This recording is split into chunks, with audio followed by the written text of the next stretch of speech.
Yosa, kembali lagi di Kakoi Anime. Dan ya, ini dia full review manga One Piece chapter 1121 berjudul Gelombang Zaman. Chapter kali ini juga ditemani cover colored spread seperti ini, dimana di awal chapternya dimulai dari editor yang berkata pertarungan mencapai batasannya. Nah, di awal panel kita melihat Saturn mulai melancarkan serangan kaki racunnya itu ke arah Bone dan juga Kuma.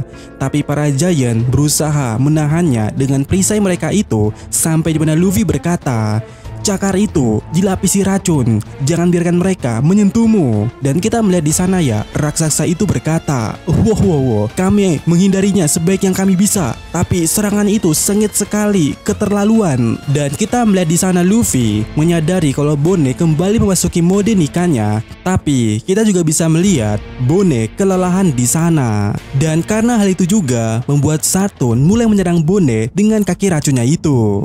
Tapi di sana Luffy berkata, bahkan sampai akhir si sialan ini, dan boom, Luffy meninju kaki Saturn dengan hakinya dan berhasil memblokir serangan itu menuju ke arah Bone. Sementara itu, di sana Bone masih kelelahan, napasnya begitu tergesa-gesa. Lalu di panel berikutnya, menariknya adalah Bone masuk ke mode raksasanya melompat ke udara, yang mana tindakan Bone tadi itu membuat Saturn jengkel dan menyebut namanya Pony. Sementara itu di sana Luffy tersenyum dan berkata, "Itulah semangat Bony, lakukan." Kemudian di halaman berikutnya kita beralih ke pesan Vegapunk, yang di sana Vegapunk berkata, "Hari di mana abad kekosongan akan terungkap, pasti akan tiba senjata yang menyebabkan bencana buatan manusia berupa tenggelamnya benua di seluruh dunia dengan sengaja ada, bahkan sampai sekarang, dan itulah kebenarannya." Dimana di momen itu kita melihat reaksi dari Vivi dan juga Shirahoshi. Sementara di Pulau Langit ya, kita melihat Konis, Aisyah pergi ke istana Sandian dan disambut oleh Wiper serta yang lainnya di sana, tanpa mereka mengetahui kalau di Blue Sea sedang ada broadcast besar-besaran yang dilakukan oleh Vegapunk. Tunggu, tiba-tiba saya kepikiran teori menarik, tapi kita bahas di next video. Oke, lanjut di panel berikutnya, atau lebih tepatnya di halaman berikutnya, kita mendapatkan seorang Vegapunk kembali berbicara dalam siarannya itu dan berkata, "Karena hubungan sebab dan akibat dari sejarah, kepunahan ras langka selalu diinginkan." Dan kita melihat di panel itu, Kuma di sana sembari flashbacknya muncul saat mereka yaitu Vegapunk dan Kuma berbicara soal ras Buccaneer, yang mana di momen itu ya Vegapunk bertanya kepada Kuma, "Apakah kau Buccaneer?" Dan Kuma di situ menjawab, "Apakah darahku ada bedanya dengan manusia yang lainnya?" Sementara Marco mengingat adegan dengan Shirohige yang berkata, "Marijo nanka ga nakatta sono mae yo. Ano ue ni wa kami no kuni ga atta rashii ze." Kami no Kuni? Lalu di sisi lainnya kita melihat King juga mengingat ucapan Kaido yang berkata, "Lunaria zoku ka? Mita zo. Sakki no taikyo jikken. Are dake no honou ni taeuru to wa sasuga." Dan kemudian ada Puding yang mengingat kejadian waktu dia kecil. Gaibutsu yo! Kimochi warui. Nani kono ko? Miro, koitsu Bakemon da! Kemudian di halaman berikutnya kita melihat kembali adegan yang terjadi di kapal Elbaf. Di sana kita melihat raksasa berkata, "Itu nikah." Dan di saat yang sama, lebih dari 7 kaki Saturn mengarah tepat ke arah Bone. Dan di momen yang sama, Bone di sana berkata sambil tergesa-gesa napasnya, "Hanya kau saja yang tidak akan aku mau." Tapi di sana Saturn langsung memotongnya dengan berteriak, "Sungguh tiruan yang bodoh." Dan sebelum semua serangan kaki daripada Saturn mengenai Bone, Luffy datang dengan senyumnya dan juga berkata, "Dasar sialan, sih." Dan di sana Luffy menendang semua serangan Saturn tersebut secara bertubi-tubi dengan kakinya. Dan di momen kemudiannya, Bone mulai memasang ekspresi kesal, marah, ke arah Saturn. Dan di halaman berikutnya, Bone mengingat semua kejadian saat pertama kali Kuma bertemu dengan Saturn di God Valley. Yang di sana pada saat itu Saturn berkata kepada Kuma, "Anda hanya diizinkan jadi budak dan mati sebagai budak. Itu selalu ditentukan oleh sejarah." Di mana Shin kembali ke masa sekarang, yang mana tatapan marah Bone di sana sambil menangis berkata kepada Saturn, "Beraninya kau membuat ayahku menderita, beraninya kau membuat ibuku menderita." Yang mana di panel ini kita melihat Kizaru dan juga Sentomaru. Lalu terjadi flashback saat dimana Bone mendengar ucapan Saturn saat itu yang berkata, "Yang melakukan eksperimen narkoba kepada ibumu itu adalah aku." Lalu Bone di sana mengatakan, "Tidak mungkin, kalian adalah dewa." Lalu ada flashback lagi saat Bone masih kecil dan digendong oleh Genie. Dan ya, kita tidak bisa melihat wajah Genie karena kita tahu ya pada momen itu wajah Genie penuh dengan penyakit yang disebabkan eksperimen dari Saturn. Tapi di sana Genie berkata kepada Bone, "Bone, ini ibumu." Dan di sana Bone menangis senangis-nangisnya dan berkata, "Tapi Tuhan memang ada. Dia akan menyelamatkanmu. Hiro juga ada sebenarnya. Aku ingin kita bertiga hidup bersama. Kupikir jika aku ingin sendirian, aku sebaiknya mati saja. Tapi aku memutuskan untuk terus hidup karena keduanya." Di mana ya kita melihat satu panel ajaib. Mereka bertiga hidup dalam suatu kebahagiaan. Yang di sana Kuma dan Genie berkata, "Bone, terima kasih telah dilahirkan." Dan kemudiannya Bone menegaskan kepada Saturn kalau mereka berdua, yaitu Genie dan juga Kuma, telah memberitahuku dengan sangat banyak. Dan di sana Luffy dan Bone bersiap dengan Nika Punch mereka. Dan di halaman berikutnya, Kaiho Nika Punch melancar tepat ke arah tubuh Saturn.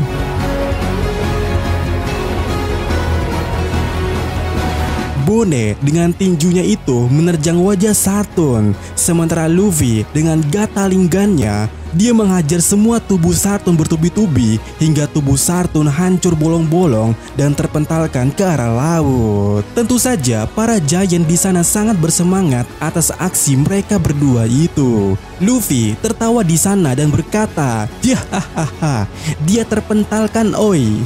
Oi, Bone, kerja bagus." Sementara itu, Bone masih menangis dan di satu panel kita melihat Kuma mulai tersenyum. Di sini walaupun agak sedikit kesulitan, tapi Kuma tersenyum. Sementara itu, di satu sisi sebelumnya kita mendapatkan pesan dari Vegapunk yang berkata, "Kalau terjadi sesuatu, aku ingin kalian semua melindungi diri kalian sendiri. Apapun yang terjadi, aku akan percaya kepada kebijakan orang-orang. Aku akan percaya kepada Sain." Namun sedikit gangguan suara terjadi saat Vegapunk mengatakan nama Roger dan juga Shirohige. Roger meninggal 25 tahun yang lalu. Shirohige meninggal 2 tahun yang lalu. Jatuhnya legenda-legenda ini baru saja memunculkan fajar era baru. Saat ini tidak peduli seberapa keras orang lain mencoba menahan mereka, tetap saja ada orang-orang yang tidak benar-benar bisa ditekan. Dan dari pesan Vegapunk barusan tadi tuh ya, jadi curiga dengan nama asli Shirohige. Apakah di mana di momen yang sama saat Vegapunk mengatakan hal tersebut yang tadi itu, kita melihat sejumlah ilmuwan dan juga mereka yang menggunakan Sain sebagai pekerjaan mereka. Ada Iceberg, Caesar dan juga Jaji yang lagi gelut, ada Haredas, dan ya kita bisa lihat di sini. Kemudian di halaman berikutnya kita melihat para giant melihat sesuatu di angkasa dan mereka mulai berkata, "Lihat, itu kapal krumu, kan?" Dan di sana Luffy dengan semangatnya berkata, "Itu Sunny." Dan kita di panel berikutnya melihat Usopp di sana ketakutan berkata, "Kita terjatuh, kita akan mati, selamatkan kami. Kita terjatuh, kita akan mati, selamatkan kami." Sementara itu ya, menariknya adalah di sisi mereka itu Zoro menyadari sesuatu hingga membuatnya mulai menarik pedangnya. Dan tambah menariknya lagi adalah Pedang yang ditariknya itu adalah Sandai Kitetsu. Wop, apa yang terjadi? Apakah Nasujuro botak itu mulai mengejar? Ya, kita tidak tahu. Karena scene kemudiannya dipotong kembali kepada Vegapunk yang berkata di sana, anehnya merekalah yang paling mendekati kebenaran. Ya ampun, semua ini pasti telah diatur oleh Roger. Dan di halaman berikutnya, kita melihat flashback Roger saat dia dieksekusi. Ore no zaihou ga hoshikeria kurete yaru. Sagase! Kono yo no subete o shoko ni oite kita. Dan kita juga mendengar suara Vegapunk yang berkata, itu tidak dijamin ya bisa didapatkan oleh orang yang diharapkan Joy Boy atau tidak.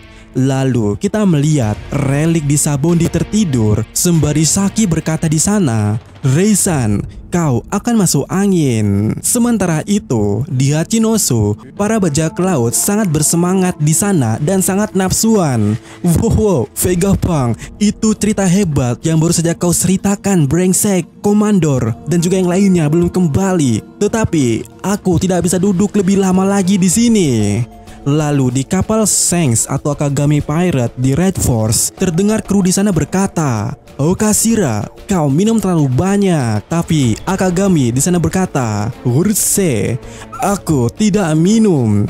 Lalu di halaman berikutnya, di tempat Crossguild berada, markas daripada Yonko Bagi Sama, Kroco di sana berkata, "Bagi Sencho, kami tidak salah tentangmu. Anda selalu melampaui imajinasi kami." Namun Bagi di sana hanya berkata, "Hah, Bagi Sencho, tak kusangka ini akan jadi masalah yang besar." Namun Bagi lagi-lagi hanya mengatakan, "Hah, Bagi Sencho, ambisimu tak ada batasannya." Dan di sana Mihawk serta krokodil yang melihatnya hanya bisa melihatnya dengan jengkel, terutama krokodil. Tapi ini menarik ya, karena di momen sebelumnya Bagi Sencho ini sempat berorasi kepada kroco-kroconya itu bahwa dia akan mendapatkan One Piece. Dan di saat yang sama, berita Vegapunk mengatakan soal itu. Sehingga jika kalian adalah kroco Bagi Sencho, kalian akan percaya kepada Bagi Sencho dan menganggapnya adalah yang terbaik. Lalu scene tiba di markas angkatan laut. Di sana ada Marine yang berkata, "Kita tidak boleh membiarkan hal ini terjadi. Jika kita hanya dapat menemukannya terlebih dahulu, ini akan jauh lebih baik." Yap, di sana Marine mau cosplay jadi bajak laut mencari itu. Lalu ada Marine lainnya yang berkata, "Terus siapa yang akan melindungi warga negara, dasar bodoh?" Kemudian kita kembali lagi ke Vegapunk ya. Di sana Vegapunk berkata, "Tidak ada cara untuk menghentikan ini lagi. Nasib dunia akan dipercayakan kepada orang yang akan mendapatkan itu. Orang yang mendapatkan The One Piece." Dan kita bisa melihat ya, ketika Vegapunk mengucapkan hal itu, kita melihat orang-orang terkenal ini dengan catatan editor yang berkata, "Wahai kalian yang luar biasa, bersainglah untuk supremasi." Dan dari semua hal ini, tentu saja kita melihat ada Bagi Sencho di sana. Tapi di sisi lainnya, kita bisa melihat ada seseorang karakter baru dengan siluet yang sangat gelap di sana. Dan kita bisa melihat sesuatu yang menarik darinya. Dia memegang pedang seperti Akagami. Siapa dia? Dia memegang pakai tangan kiri. Sudah jelas dia bukan Akagami. Apakah dia sosok ini? Apakah dia saudaranya Akagami? Ya entahlah ya. Yang jelas minggu depan libur. Ya.